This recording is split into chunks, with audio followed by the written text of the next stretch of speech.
बरसती बूंदें कजरी के पैरों से कदमताल कर रही थीं। अभी 6 ही तो बजे थे, पर तेज बारिश और कादले बादलों ने वक्त से पहले ही जैसे अंधेरा करने की ठान ली थी, ठीक उसके जीवन की तरह, जिसमें उसकी खुशियों के उजाले को समय के स्याह बादलों ने हमेशा के लिए ढक लिया था। कजरी सोचती जा रही थी, झमाझम होती बारिश में उसकी पुरानी छतरी ने भी आज उसका साथ छोड़ दिया था। बच्चों की चिंता ने उसके पैरों की गति को और बढ़ा दिया। उसका घर आने से पहले ही बाबूलाल किराने वाले की दुकान पड़ती थी, जहाँ से उसे कुछ किराना भी लेना था। क्या चाहिए? बाबूलाल ने कजरी की भीगी देह पर भरपूर नज़र डालते हुए कहा। 2 किलो आटा, आधा लीटर तेल, पाव किलो शक्कर और हाँ, आधा लीटर दूध भी दे देना। बाबूलाल की ललचाई नज़रों में उसे हमेशा ही एक मौन आमंत्रण दिखाई देता था। यह तो उसकी मजबूरी थी कि वह यहाँ से वक्त बेवक्त कभी भी उधारी में सामान ले लिया करती थी, वरना उसकी दुकान की ओर कभी वह मुड़कर भी न देखती। सोचते सोचते कजरी घर पहुँच गई। बच्चे मामा करते हुए उससे लिपट गए। आई बहुत भूख लगी है, ताई ने कुछ खाने को नहीं दिया। छोटे बेटे कमल ने दीदी की शिकायत की।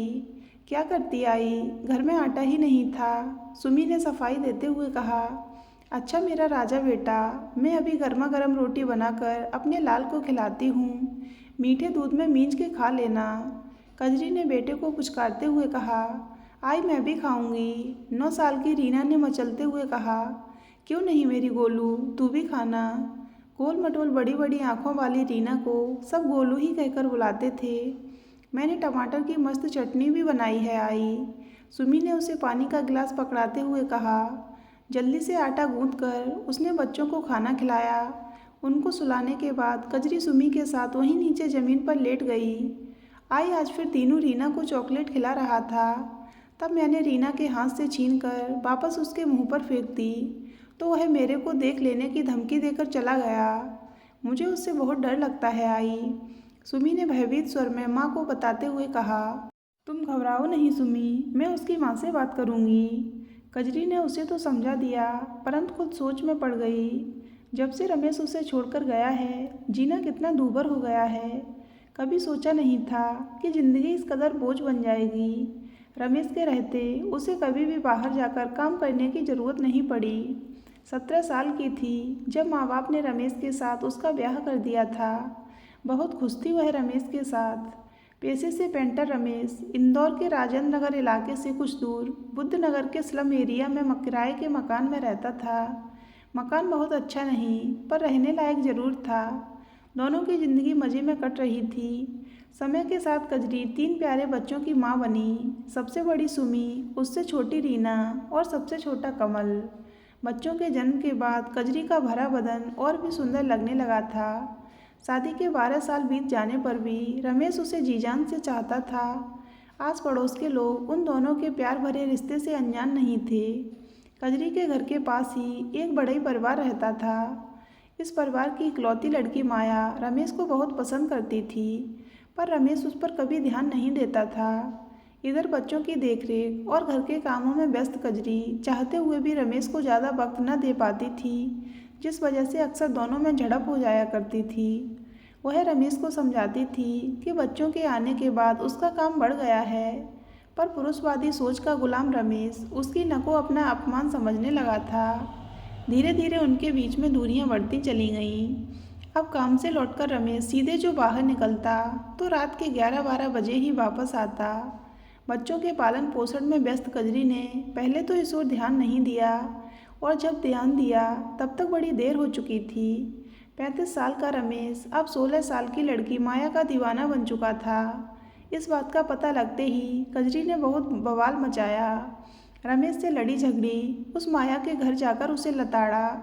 फिर भी उन दोनों पर कोई असर न होता देख कजरी ने माया के सामने अपना आंचल फैलाते हुए अपने बच्चों के पिता को छोड़ देने के लिए बहुत अनुनय विनय की, पर माया टस से मस न हुई। माया के माता पिता भी उसकी इस हरकत के आगे मजबूर थे। फिर एक दिन वह दिन भी आया जब काम पर गया रमेश कभी घर नहीं लौटा। इधर माया भी घर से गायब थी। कजरी की आंखों के सामने अंधेरा छा गया। वह फूट फूट कर रोई, पर अब हो भी क्या सकता था। भारी मन से उसने सच्चाई को स्वीकार कर लिया कि अब वह एक प्रत्यक्षता है जिसे उसका आदमी हमेशा के लिए छोड़कर जा चुका है। पति द्वारा छोड़ी हुई औरत समाज के पुरुषों की बपौती बन जाती है। कुछ ही दिनों में यह बात उसकी समझ में आ चुकी थी। यह वह समाज है जहाँ पुरुषों द्वारा की गई गलती की सजा भी औरत को ही भुगतनी पड़ती है। घर के बाहर हर दूसरा आदमी उसके शरीर पर अपनी गिद्ध निगाह जमाए बैठा था, पर बच्चों के भरण पोषण के लिए उसका घर से निकलना बेहद ज़रूरी हो चुका था। ऐसे में रमेश के दोस्त लखन ने उसकी बहुत सहायता की। उसने अपने मालिक के घर पर कजरी को काम दिला दिया। जल्द ही कजरी ने भी बेशर्मी की चादर ओढ़कर जीना सीख लिया, लेकिन अब भी काम पर जाने के बाद बच्चों की देखरेख की समस्या उसके आगे मुंह बाए खड़ी थी, जिसका जिम्मा उसकी 11 साल की बेटी ने ले लिया। अपनी पढ़ाई छोड़कर वह अपने छोटे भाई बहन को संभालने लगी। पापा के घर छोड़कर चले जाने से वह अचानक ही अपनी उम्र से कुछ ज़्यादा ही बड़ी हो गई थी। कुछ महीनों में कजरी को ऐसा लगने लगा कि ज़िंदगी फिर पटरी पर आने लगी है। एक दिन वह काम पर से वापस आ रही थी कि रास्ते में लखन मिल गया। बातों बातों में उसने कजरी से अपने प्यार का इजहार कर दिया। उसके एहसानों तले दबी कजरी उसे एकदम से इनकार न कर सकी। उसने उससे सोचने के लिए कुछ समय मांगा। रात भर वह इसी उलझन में रही कि अपने ही पति द्वारा वह एक बार ठगी जा चुकी है। क्या फिर से उसे किसी पर इतना विश्वास करना चाहिए? परंतु बिना मर्द के घर पर लोगों की चील कौए सी पड़ती निगाहों से बचने के लिए आखिरकार उसे यही रास्ता सबसे उपयुक्त लगा। उसके घर में ही लखन ने कुछ पास पड़ोसियों के सामने उसे मंगलसूत्र पहनाकर उसकी मांग में सिंदूर भर दिया। अब लखन उसके साथ ही आकर रहने लगा। बच्चों ने भी कुछ समय बाद आखिर उसे अपना लिया। शादी को 8 महीने हो चुके थे। पुराने जख्म भरने लगे थे कि अचानक एक दिन सुबह सुबह एक औरत उसके दरवाजे पर आकर उसे भला बुरा कहने लगी। पहले तो कजरी समझ ही न पाई कि यह चक्कर क्या है। बाद में उसे समझ आया तो उस पर फिर से एक बार आसमान टूट पड़ा। वह औरत लखन की पत्नी थी, जो रात ही अपने गांव से आई थी, और लखन व उसके संबंध की जानकारी मिलते ही वह कजरी से लड़ने चली आई थी। कजरी ने इस बारे में लखन से कई सवाल किए, पर उसकी खामोशी देखकर वह समझ गई कि समय ने फिर से उसके साथ बहुत ही गंदा मजाक किया है। लखन ने सिर्फ अपनी वासना पूर्ति की खातिर उससे संबंध जोड़ा था। लखन जा चुका था। कजरी अंदर ही अंदर टूटकर फिर से बिखर चुकी थी, पर इस बार वह पहले की तरह एक कमज़ोर औरत नहीं थी जो अपनी बेबसी का रोना लेकर बैठे। सो दूसरे दिन से ही उसने सुमी पर भाई बहनों की जिम्मेदारी छोड़कर काम पर जाना शुरू कर दिया। इधर पड़ोस में रहने वाला 22 साल का दीनू उसकी छोटी बेटी रीना पर गलत निगाह रखता था।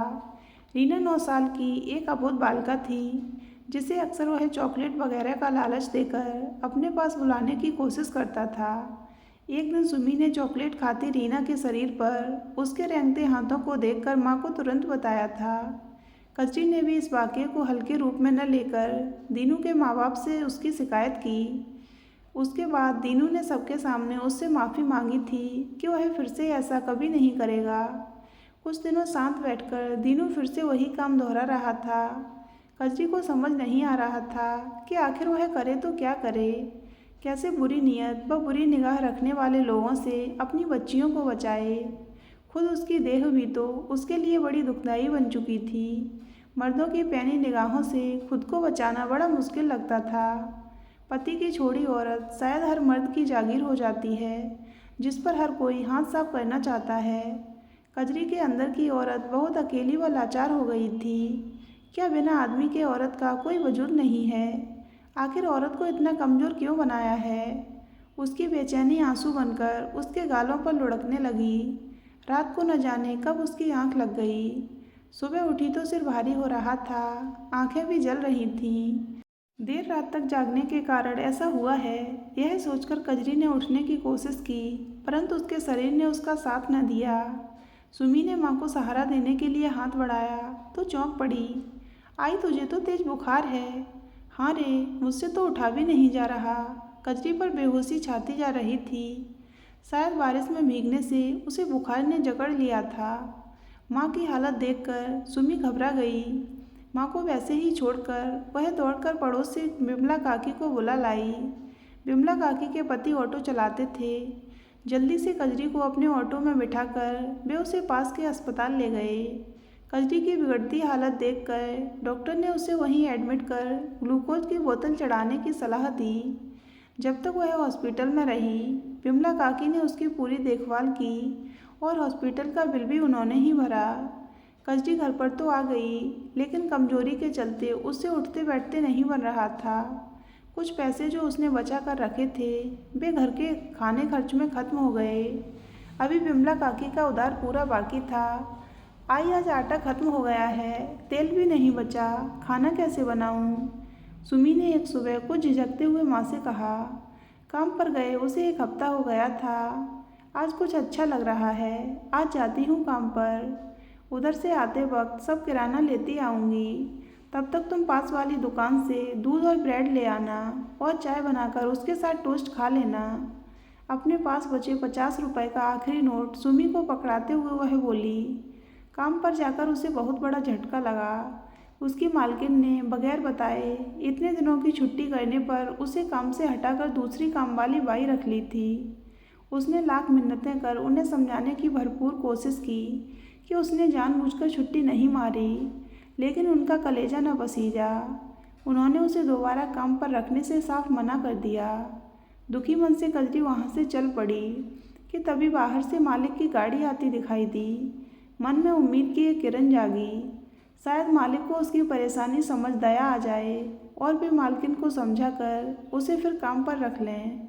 कुछ हौसला करके उसने पास जाकर मालिक को अपनी मजबूरी की पूरी दास्तान सुना दी। ध्यान से उसकी परेशानी सुनकर मालिक ने धीरे स्वर में उसे कुछ समझाया, जिसे सुनकर एक बार फिर उसके होश उड़ गए। तेज कदमों से चलते हुए वह उनके बंगले से बाहर निकल आई। पीछे से मालिक उसे आवाज़ लगाते रह गए। मालिक के शब्द अभी भी उसके कानों में गूंज रहे थे। देखो तुम चिंता मत करो, मैं तुम्हें भरपूर पैसा दूंगा, बस बदले में मैं तुम्हें जब बुलाऊं चली आना। छी, उसे अब अपने आप से ही घिन आने लगी थी। क्या औरत के शरीर में अब यही रह गया है? उसके काम, उसके हुनर की कोई कीमत ही नहीं है। वह मालिक की बात को अनसुनी कर चली तो आई थी, पर पेट की रोटी के लिए जुगाड़ करने का सवाल अब भी अपनी जगह मुहवाए खड़ा था। अब कोई रास्ता दिख नहीं रहा था कजरी को। घर में खाने के लिए अन्न का दाना नहीं है। कजरी अपने आप में ही बड़बड़ाती जा रही थी। आसपास के 2-4 घरों के गेट खटकाकर उसने उनसे कोई काम देने की गुहार लगाई। 1-2 लोगों ने उसे बाद में आने को कहा भी, पर फिलहाल तो उसके पास एक भी पैसा नहीं था। काम पर आते वक्त उसने यही सोचा था कि मालकिन से कुछ एडवांस मांग लेगी, पर अब तो उसके पास काम भी नहीं था। चलकर कुछ किराना ही उधार ले लेती हूँ, बाद में चुका दूंगी, सोचते हुए कजरी बाबूलाल की दुकान की तरफ चल दी। भैया कुछ सामान लेना है। कुछ झिझकते हुए उसने बाबूलाल से कहा, पहले पुराना हिसाब चुकता कर दो, 1250 रुपये हो रहे हैं। बाबूलाल ने उसे गहरी नज़रों से देखते हुए कहा, हमेशा ही चुका देती हूँ भैया। हाँ, इस बार ज़रूर कुछ देर हो गई, पर मैं जल्द ही आपके सारे रुपए चुका दूँगी। कजरी ने लगभग गिड़गिड़ाते हुए कहा, माफ़ करना, मैंने यहाँ कोई धर्म खाता नहीं खोल रखा है जो मुफ्त में ही सबको जलपान कराता जाऊँ। बाबूलाल ने उसे धुतकारते हुए कहा, आज मेरा काम छूट गया है, लेकिन मैं विश्वास दिलाती हूँ कि जल्द ही कोई काम ढूंढकर आपकी पूरी उधारी चुका दूँगी। कहकर कजरी ने बेबसी से अपने हाथ जोड़ दिए। काम तो मैं भी तुम्हें दे सकता हूँ, अगर तुम चाहो तो। इससे तुम्हारा आज तक का पूरा उधार चुक जाएगा और ऊपर से कुछ कमाई भी हो जाएगी। बाबूलाल की आंखों से टपकती लार देखकर कजरी सहम गई। जाने कैसे ये भेड़िए एक औरत की मजबूरी को सूंघकर अपना दांव गांठते हैं। कजरी ने गहरी सांस छोड़ी और दुकान के बाहर आ गई। मोड़ तक आते आते वह कुछ ठिठक कर खड़ी हो गई। घर जाकर बच्चों को क्या खिलाएगी? बच्चों के भूख से कलपते चेहरे उसे साफ दिखाई पड़ रहे थे। मकान का किराया कहाँ से आएगा? विमला काकी का पूरा उधार अभी बाकी है। उफ, कैसे होगा यह सब? कजरी के दिल और दिमाग में एक जंग सी छिड़ गई थी। दिल कहता था यह गलत है, जबकि दिमाग कुछ ज़्यादा ही व्यावहारिक हो चला था। सो हाल फिलहाल की स्थिति से कैसे निपटा जाए, यह सोच रहा था। आखिरकार एक औरत के सतीत्व पर माँ की ममता भारी पड़ गई। कजरी के दुकान में दोबारा प्रवेश करते ही बाबूलाल की आंखों में वासना जनित चमक आ गई। कुछ देर बाद ही कजरी दोनों हाथों में सामान लिए घर की तरफ तेजी से बढ़ी चली जा रही थी। सामान्यतः रोज खुला रहने वाला दरवाज़ा आज भीतर से बंद था। अंदर से आती घुटी घुटी सिसकारी की आवाज़ ने कजरी को तनिक संशय में डाल दिया। किसी अनिष्ट की आशंका से उसका मन कांप गया। जोर जोर से बच्चों को आवाज़ लगाकर उसने दरवाज़ा पीटना शुरू कर दिया, पर दरवाज़ा न खुला। इतने में सुमी और कमल को बाहर से आता देख कजरी चीख पड़ी, रीना कहाँ है सुमी? अंदर ही होगी आई। मैं कुछ देर पहले ही ब्रेड और दूध लेने गई थी और यह कमल मेरे पीछे लग लिया। बहुत समझाया पर माना ही नहीं। तब तक चिल्लाने की आवाज़ सुनकर आस पड़ोस के कई लोग निकल कर जमा हो गए। तुरंत ही दरवाज़ा तोड़ दिया गया।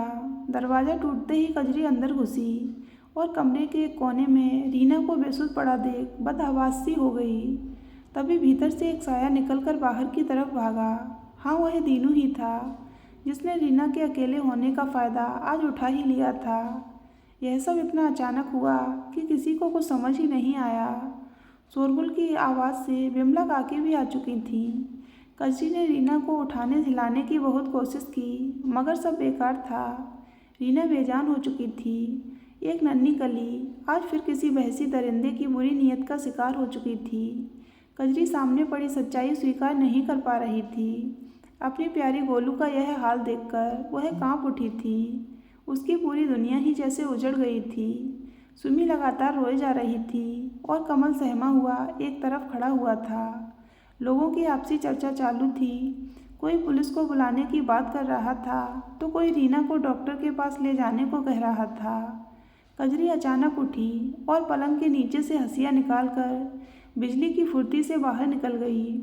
उधर दीनू जल्दी जल्दी एक बैग में अपने कुछ कपड़े भरकर घर से निकलने ही वाला था कि कजरी ने उसका रास्ता रोक लिया। मुझे माफ़ कर दो कजरी भाभी, मुझसे बहुत बड़ी गलती हो गई। पता नहीं मुझे क्या हो गया था। मैं उसे मारना नहीं चाहता था। वह चिल्ला न सके इसलिए मैंने उसका मुंह बंद किया। मुझे नहीं। दीनू अपनी सफाई देता रह गया और कजरी ने उस पर हंसिए से प्रहार करना शुरू कर दिया। नीच, तूने मेरी गोलू को क्यों मारा? क्या बिगाड़ा था उस मासूम ने तेरा? कजरी चीखती जा रही थी। तभी पीछे से विमला काकी ने आकर कुछ लोगों की मदद से उसे रोका। दीनू घायल होकर गिर पड़ा था। इलाके की पुलिस ने तुरंत ही दीनू को अस्पताल भेजा और पूछताछ में लग गई। रीना की मृतदेह एम्बुलेंस में ले जाई जा रही थी। उपस्थित सभी लोगों की आंखें नम थीं। इतनी देर से मूक दर्शक बनी कजरी ने अचानक अट्टहास करना शुरू कर दिया। भीड़ में से किसी ने कहा, वह पागल हो गई है। एक विमला काकी ही ऐसी थीं जिन्हें कजरी में एक प्रत्यक्ष माँ की बेबसी और हताशा दिखाई दे रही थी, जो अपना सब कुछ दांव पर लगा कर भी अपनी मासूम बच्ची को नहीं बचा पाई। तो दोस्तों, अगर आपको ये कहानी अच्छी लगी हो तो वीडियो को लाइक करें और हमारे चैनल को सब्सक्राइब अवश्य करें।